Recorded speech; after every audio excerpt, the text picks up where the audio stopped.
So now I'm going to talk about HIV/AIDS in Africa. What explains this enormous spread of HIV in Africa? Circa 33 million people worldwide are infected with HIV, but about 25 million of them live in Sub-Saharan Africa. But the whole continent of Africa is only home of 14% of the world population. So what is responsible for this disproportionate, uneven spread of the infection? What gives rise to the Sub-Saharan pandemic? There are variations also within the continent of Africa. For example, these numbers may be a little older. UNAIDS 2004, but Madagascar had a number of 1% or below 1%, but Botswana and Zimbabwe had a prevalence of above 20%. South Africa has an HIV positive rate of 21.5%, according to, I think it was UNAIDS 2004. In America, only 0.15% of pregnant women are HIV positive. This is a group that is regularly tested, pregnant women. But in Sub-Saharan Africa, that number is about 10 to 15% of pregnant women are infected with HIV. These rates of seropositivity are as high as nowhere else in the world. India has a large number of HIV positives, but this is due to the high number of people in India. The rate in Sub-Saharan Africa is as high as nowhere else. It is even higher than in risk groups in the more privileged or rich countries. There are some studies about men who have sex with men in the privileged countries. In Vancouver, 1.8% of MSM are infected with HIV. In New York City, this number is even 12.1%. But even here, blacks are much more affected by the disease than are whites. In black MSM, in black men who have sex with men, the number is, or the rate is 18.4% in New York City in that study. Hispanics 8.8%, but white MSM 3.1%. So even in the privileged rich countries, we see that blacks are most affected or most harmed by the virus.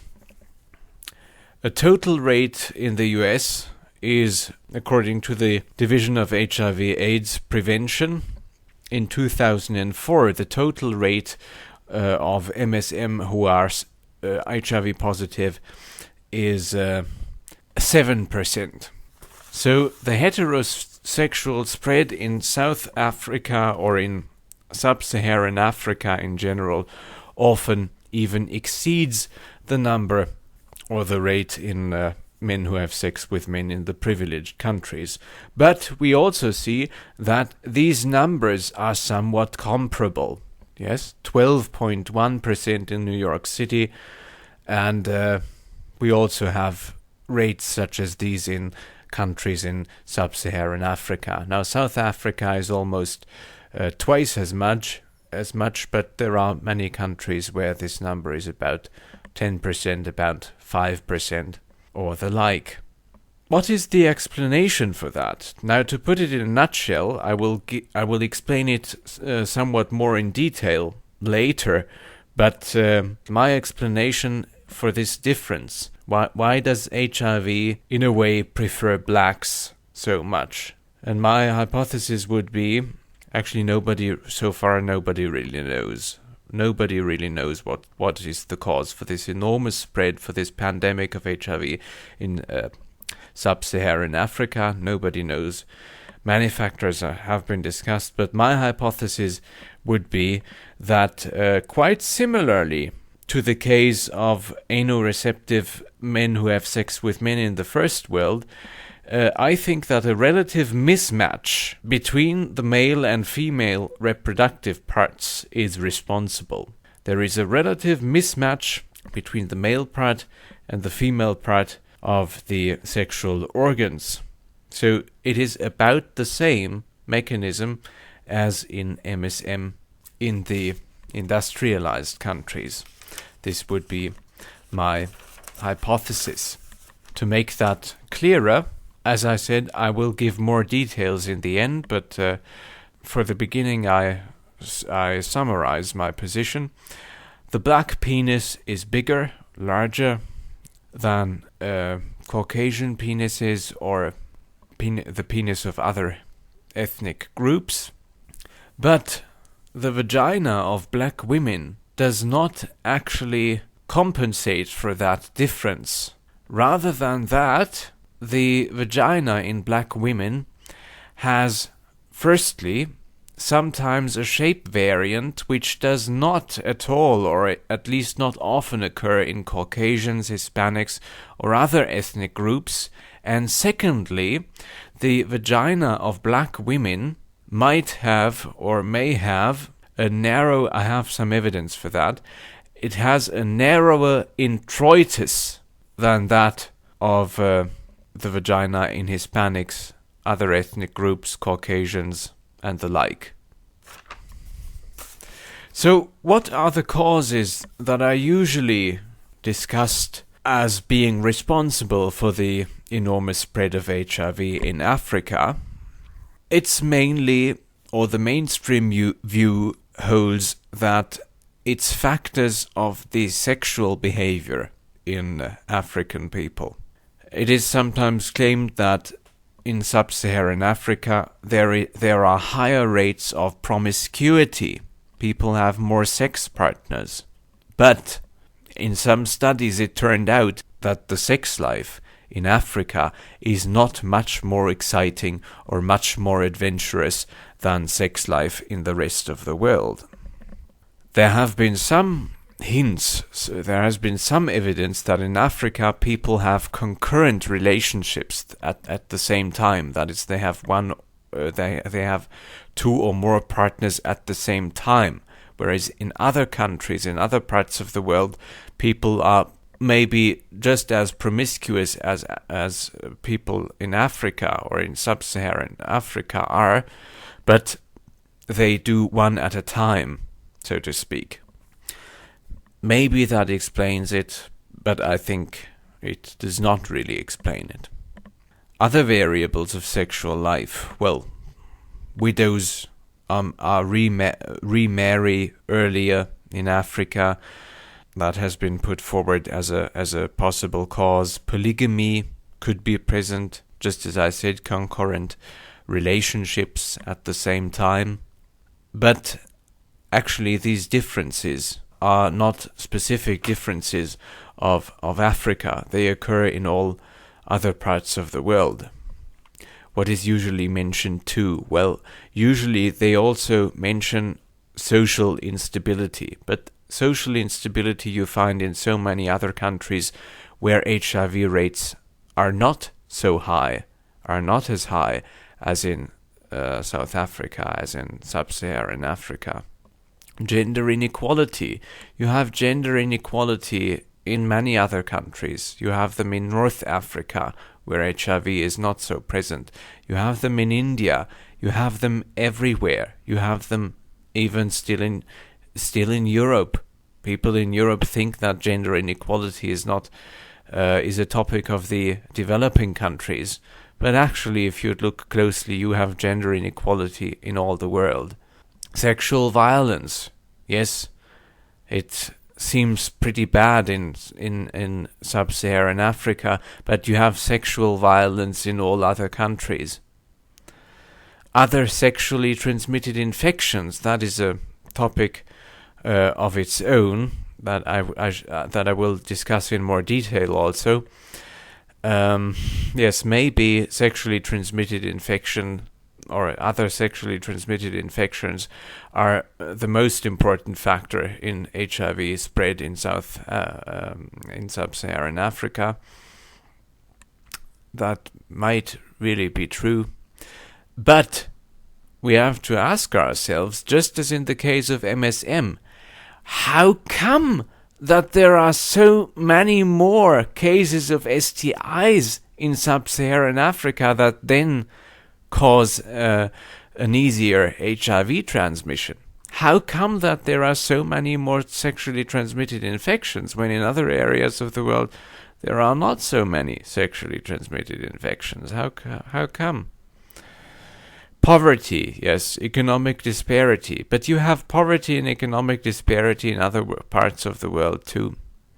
High mobility, yes, migration. Some people claim that working conditions in Sub-Saharan Africa are responsible for the HIV/AIDS pandemic there. People work in mines and spend 2 months there before returning to their families, and they catch HIV while they are at the mines, going to prostitutes, or my conjecture would even be that there is just as in pirates or in people who spend time in the army, that there is a considerable amount of homosexuality going on there that nobody talks about. This is also a problem in these sexual behavior studies in Sub-Saharan Africa. One weird guy, his name is Gisselquist, he has a different thesis about the generation or the spread of HIV/AIDS in Sub-Saharan Africa. But Gisselquist, he also complained in some letters to the editor of scientific of HIV/AIDS infection journals. He really complained with his co-authors about the fact that these studies about sexual variables, sexual behavior in Sub-Saharan African people, they do not take into account or specifically ask about the frequency of anal intercourse, of other maybe less common sexual habits. Sex is, of course, a taboo subject. Maybe this is the success strategy. I think it is the success strategy of the HIV virus, that people don't talk in detail about sex. Some details have been ignored so far. Certain details of sex have been ignored so far. The HIV virus, as it were, knows that people are somewhat inhibited or prudish, or sex is a taboo subject, at least the details of it. And this might be the strategy, the success strategy of HIV. Metaphorically, the virus knows that this is an uneasy topic for people, and that's why it can't survive. This is my idea, my view. Well, what else is there?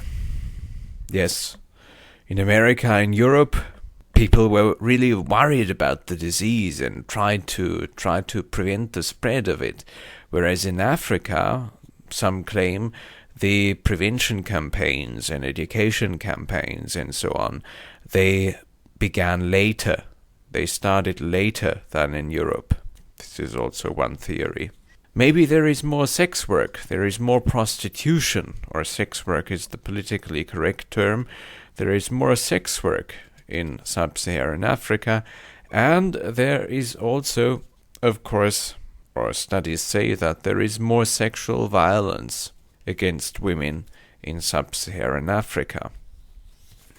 Now, I already mentioned STIs and their role. Emily Oster thinks that STIs are responsible for the whole spread of HIV in Sub-Saharan Africa. That is, she thinks that STIs are not just a minor factor, one of the contributing factors, but that it is the factor that increases the transmission rate. She made a mathematical model showing that the transmission rate, in virtue of STIs, that the transmission rate in Sub-Saharan Africa is just in virtue of STIs, so much elevated that the whole excessive spread, the pandemic, can be explained through this STI factor.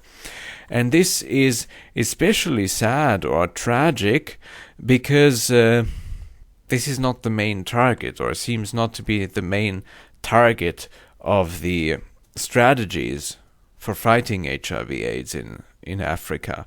The World Health Organization still stresses that it's important to have information or education campaigns to educate people about safer sex, to ask people to be faithful to their partners, or even to recommend chastity, as it were, reduce promiscuity, and so on.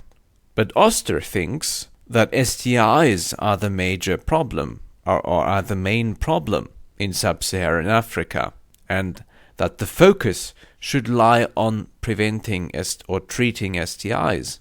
It would have even been more cost-effective. The prevention or the treatment, the curing of STIs would have cost $4.03 per life year, she calculated, whereas the safer sex or education campaigns cost $17.84 per life year. Oster also claims that the information education campaigns are not effective anyway. She observed that in men who have sex with men in the rich countries, the sexual behavior did change. They used condoms, they reduced their promiscuity a bit, but she also observed that in areas where people are poor, where the outlook on life is not very hopeful, where there are not a lot of opportunities socially, financially, so where people don't expect to live long anyway, or to lead a happy life anyway, in these areas the education campaigns do not have that much of an effect. And this is quite understandable. If you don't expect to live very long, then HIV is not that much of a threat. And so, of course, the measure here, the prevention measure here, would be to raise or to improve the quality of life in these areas, to reduce maternal death rates, to protect the population against malaria, to fight other diseases. This would be the strategy to fight HIV, and not to educate people or to tell them what to do and what not to do in bed with other people. Sometimes I think when I read about these sexual causes, the causes in sexual behavior in Africa, and when I read the supposed differences of African people in sexual life, when I read that, they have several partners and so on and so on. They see prostitutes and so on and so on. Sometimes I think, so what? This is just a general description of sexual behavior everywhere in the world. This is valid generally, no matter in what country you are. Oh, they see prostitutes, so this is what the black men do. Oh. Dry sex. Some people claim that dry sex, especially Caucasians or in Europe in lectures, people love to quote that story or that variable, that African women have dry sex. They put herbs in their vagina or sand or detergent in order to dry out the vagina, and that might cause tears and is supposed to be responsible for higher transmission rates. So this is what those black women do, what the bush women do. Subconsciously, it satisfies some racist views. But if you look at the evidence about that, especially in the case of dry sex, there is not a lot of evidence that shows that these practices, that dry sex is really significantly responsible for a higher spread of HIV. In the studies that have been done about it, in one study a significant correlation was found not between dry sex and higher HIV transmission, but between women who used herbs or other substances that they put in their vagina in order to treat soreness, in order to treat inflammation.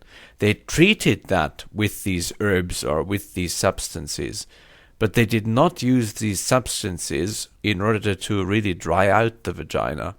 So there was a significant correlation between health problems or inflammations, soreness of the vagina, and a higher transmission rate of HIV. But in this study, there was no correlation found between putting something in the vagina in order to, dry it out somehow, and a higher infection rate. In another study, maybe they didn't find enough women who really practiced dry sex, and so they included also, for the variable dry sex to count as having dry sex, it was also enough to put or to use detergent or to use soap for your vagina. Now, we all know that doctors say that you shouldn't use soap in your vagina. You shouldn't clean that part, but I wouldn't really want to know how many women, how many Caucasian women, how many European women, how many North American women, how many Australian women use soap for their vagina and clean it with soap. But in one study about dry sex, in inverted commas, even that was enough to count as dry sex, using detergents for the vagina. I wonder what these detergents are. Maybe it's just plain soap. Even black women, you racists, even the black woman does not put something like Drano up their vag. I don't think that they do that. So as I said, these myths or these stories satisfy subconsciously some racist attitudes. Oh, that's what the black women do in the privacy of their homes or of their bedrooms. Interesting. I always knew that. Weird black bush women and bushmen. Or the story about sleeping with a virgin in order to be cured. Whites love to quote this myth. It's quite obvious, I think, that not even the stupid black bushmen would ever believe that. It's obviously a story that, or with the help of which, people who are infected try to justify transmitting the disease somewhat on purpose to other people. If you have caught it, you are somewhat angry that you have it, and some people want to, on purpose, spread it to other people. They have it, and then other people should have it too. Why me? Other people should have it too. But they can't even to themselves admit that, and so they invent these myths that if you sleep with a virgin, you're cured. But even they themselves would never believe that. Now, Oster, she also gave a TED talk about the subject. Oster also found out that poverty is not necessarily, or not in all areas, or not in all aspects, not in all respects, a factor for the enormous spread, but that actually economic growth sometimes leads to an increase in HIV infections. If economic growth doubles, there is she found evidence that if economic growth doubles, then the rate of new HIV infections is multiplied by 4 even. In some countries, economy fared better, grew rapidly, but HIV infections grew all the more rapidly. She also criticizes the treatment of Uganda. Uganda was always presented as an example that the education campaigns, that the safer sex campaigns are successful because HIV rates, new infections, decreased in Uganda after people started the prevention campaigns, the education campaigns there. But at the same time, unfortunately, Uganda had an economic decline. Uganda suffered economic decline, and this was the same time when the new infections, new HIV infections, decreased in number. I already mentioned Giselquist. One of his co-authors is Potterat, and maybe what they argue for is something of a conspiracy theory, but maybe it's also true. I can't really judge it. But their view, their thesis is that a very high number of HIV infections in Africa are due to iatrogenic causes. So that is, are caused by doctors through unsafe needle injections, because the needles are reused, and there are really some studies that show that needles, at least in 2006, there were some studies showing that indeed needles are reused in Sub-Saharan Africa. And in some of these needles, HIV RNA could actually be found and amplified. Now, even the World Health Organization admitted that 2.5% of the infections could have been caused by unsafe injections. The number that Gisselquist claims is about, they say the majority of infections in Sub-Saharan Africa are caused by doctors. They also have some arguments for that. For example, young children between 2 years of age and 14 who are HIV positive but didn't get it from their mother. Where did they get it from? Well, maybe they got it from healthcare, from unsafe needle injections, but one could also object here that in Sub-Saharan Africa, children are victims of sexual violence quite early. So this might also explain that phenomenon. So sexual violence might be responsible for that. And indeed, in 2003-2004, about 50,000 rapes were reported in South Africa alone. And it is said that in half of these cases, the victims were children. And if the victims are children, they could also have been infected with HIV in that way. Now, maybe it's something of a conspiracy theory, maybe it's in part true, and these 2.5% of infections due to iatrogenic causes, that's a lot already. Another argument of this weird Gisselquist is that I also mentioned that already. They say that promiscuity in Africa would have to be gigantically high, really, in order to explain that enormous heterosexual infection rate there. But as I said, in some studies it turned out that sex life in Africa is not that much more exciting than in Europe, for example. There has also been one elaborate study that looked at four cities.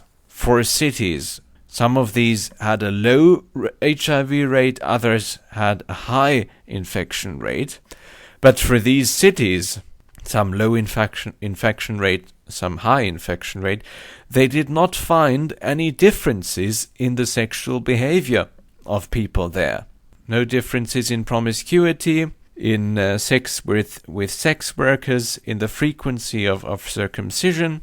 Now they try circumcision in order to decrease the HIV infections. Circumcision seems to work somehow. My idea is that the causal mechanism here simply is that people who are circumcised are less prone to other STIs, because the infectious agents, dry, they can't survive. If there is no foreskin, under the foreskin, these infectious agents stay alive, are kept moist and fresh.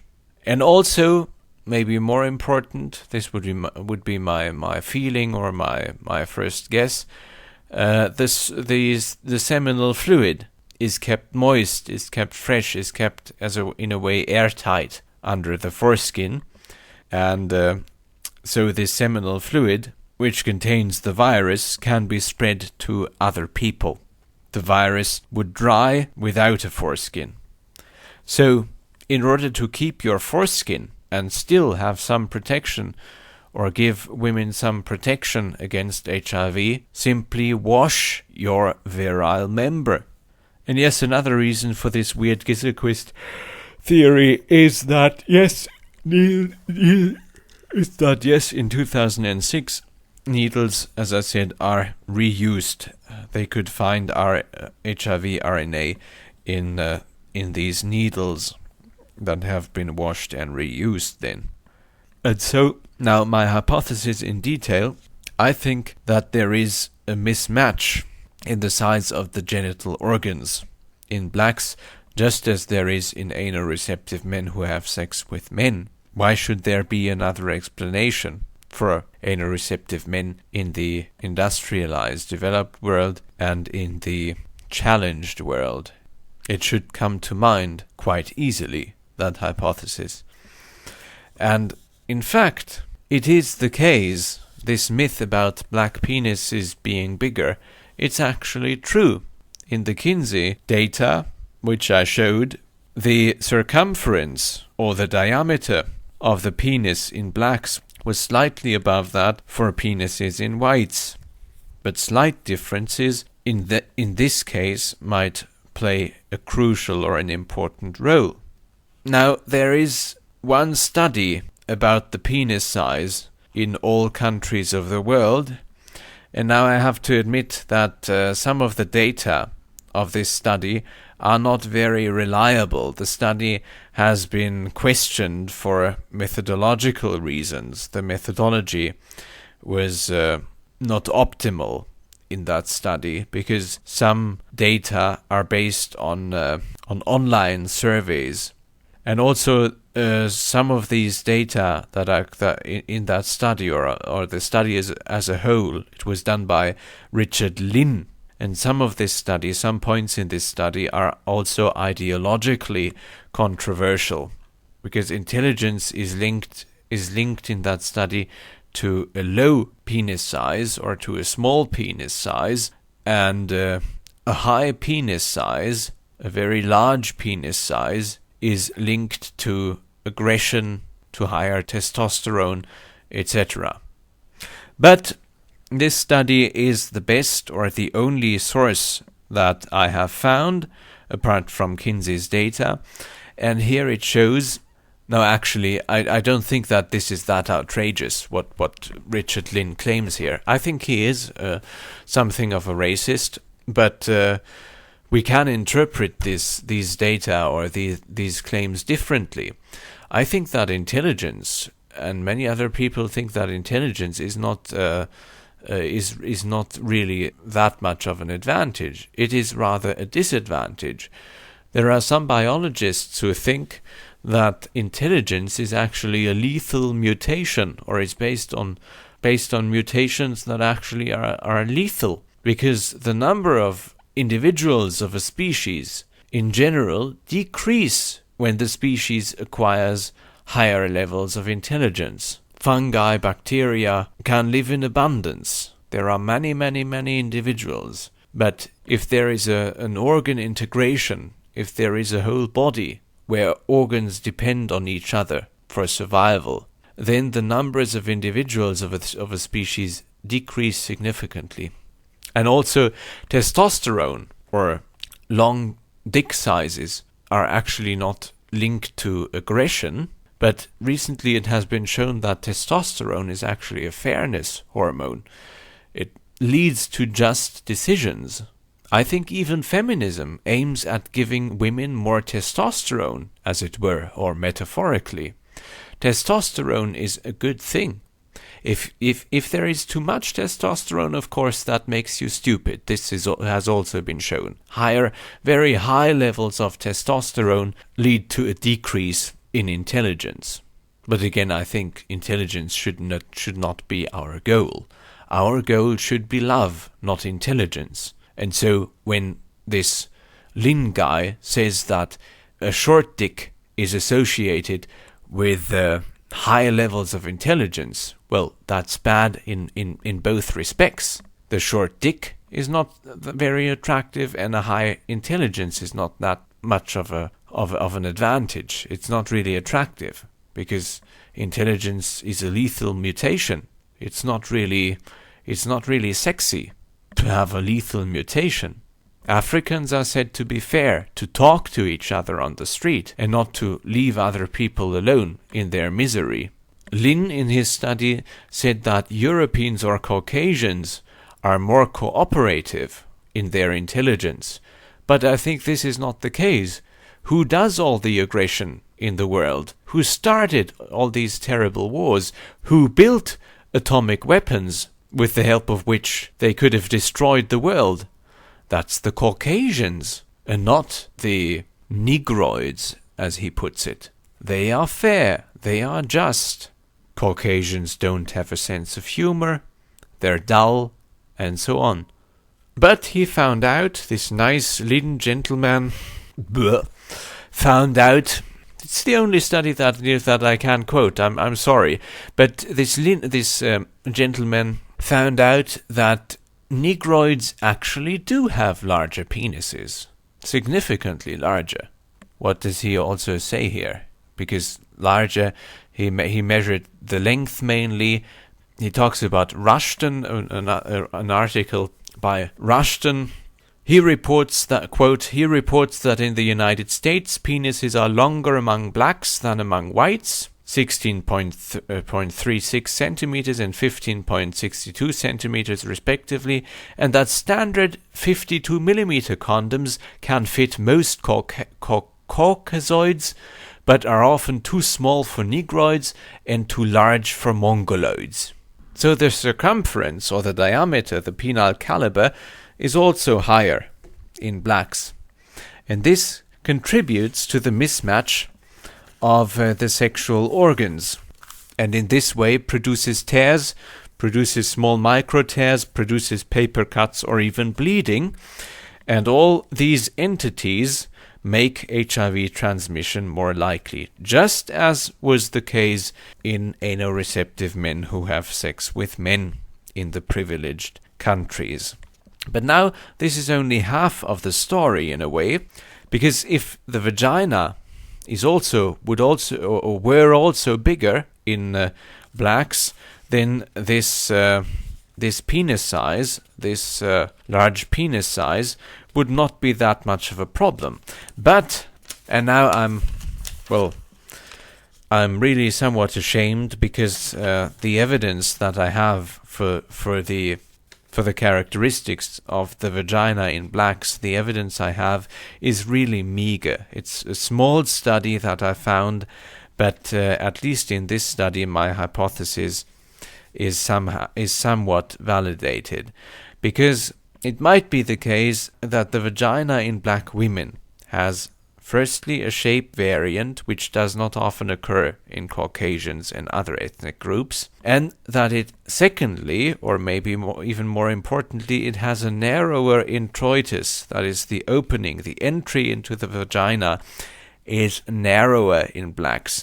The vagina as a whole may even be wider or may even be bigger, but the introitus, in this study at least, turned out to be significantly narrower in black women. It was a small study. Here, let me look at it. Yes, they looked at Afro-American women, Caucasian women, and Hispanic women. It's only 23 Afro-American women, so I'm really ashamed. It's a small study, and the results can really, based on that study, cannot really be generalized. 39 Caucasian women and 15 Hispanic women. So a small study, but what they found out here was, I think, quite interesting. Because a shape variant, the pumpkin seed, they called it the pumpkin seed form of the vagina, was found only in Afro-American women, and also not in a minority or in a small group of Afro-American women, but it was present in 40% of African-American women. But it did not occur, was not found in Caucasians or Hispanics, at least not in the ones that they studied. They took vinyl casts, full vinyl polysiloxane casts of the vaginas of these women. And what did they find? Well, I said it, in blacks they found a form, a shape of the vagina that was very wide from side to side, but had little depth from anterior to posterior walls. So it was actually quite slim, quite thin, just like a pumpkin seed. And my hypothesis would be that this shape leads to more friction during intercourse, and more friction leads to more tears, and more tears lead to an easier HIV infection. This is one point about that study, or about a difference. This would be one difference in the vagina of blacks that could be relevant for HIV transmission. So this is actually quite funny also, because the shapes of the vagina that had been known before that study were the conical shape, where the posterior fornix of the vagina was noticeably wider than the anterior canal. Then parallel sides, some other vaginal shapes are characterized by parallel sides, or heart-shaped vaginas are pretty common, or the slug. The slug is also a common shape of the vagina, with a distension of the anterior and lateral walls into a distinct bulge or balloon. That's the description of the slug. A distension of the anterior and lateral walls into a distinct bulge or balloon. But the pumpkin seed, which they found only in Afro-American subjects, was characterized by being very wide from side to side, but it has little depth from the anterior to the posterior walls. Maybe that could explain the different spread. And also, this could also explain very elegantly the difference within Africa, the difference within Sub-Saharan Africa. Because in some countries, this shape variant might be less common than in others. In some countries it might be rare, in others it might be more common due to a different spread of the genes responsible for this vaginal shape. This could explain the different spread in Africa. This would also be in line with the observation that migration or different workplaces are responsible for a higher spread of HIV, because if you migrate to other places where you can copulate with other women, it's more likely that you meet this vaginal shape variant if you travel to different parts. If you seek not only your local women, but also other women, this might be responsible for that. And another point of the study was that they found that the introitus, the vaginal introitus, again, the vaginal dimensions were pretty big in all subjects. But the introitus was significantly smaller in Afro-American women. Now there are two numbers given here. In the table of the study, it says 3.73 centimeters was the diameter for the introitus in blacks. But in the text, unfortunately, it says that the vaginal introitus in blacks was only 3.14 centimeters. 3.14 centimeters. And in the table that they give, they say 3.73 centimeters in Afro-American women. Now, remember what our average penis size was. It was about 4 centimeters. So this would be below the average penis size. So there could really be problems with small tears here, especially given that the diameter of the penis is in blacks somewhat higher than in Caucasians. Many blacks have a diameter of 42, 43, 45 millimeters. But in Caucasians, the introital diameter was 4.66 centimeters. So that's much more. By the way, in that study, they measured that introital caliber by using an Erlenmeyer flask. They used an Erlenmeyer flask in order to measure the introital diameter.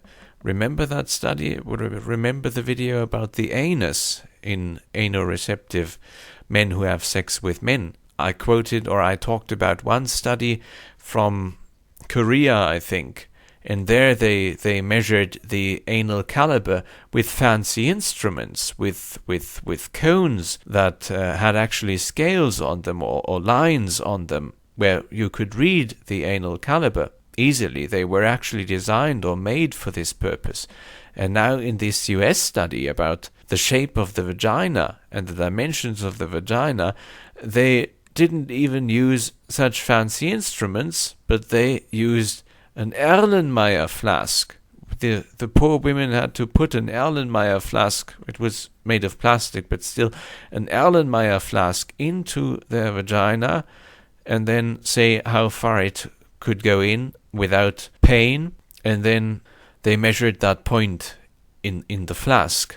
But anyway, if it should turn out in general that black women really do have, on the one hand, an introital diameter that is much smaller than that in other ethnic groups, that might explain very well the different spread of HIV/AIDS in black populations.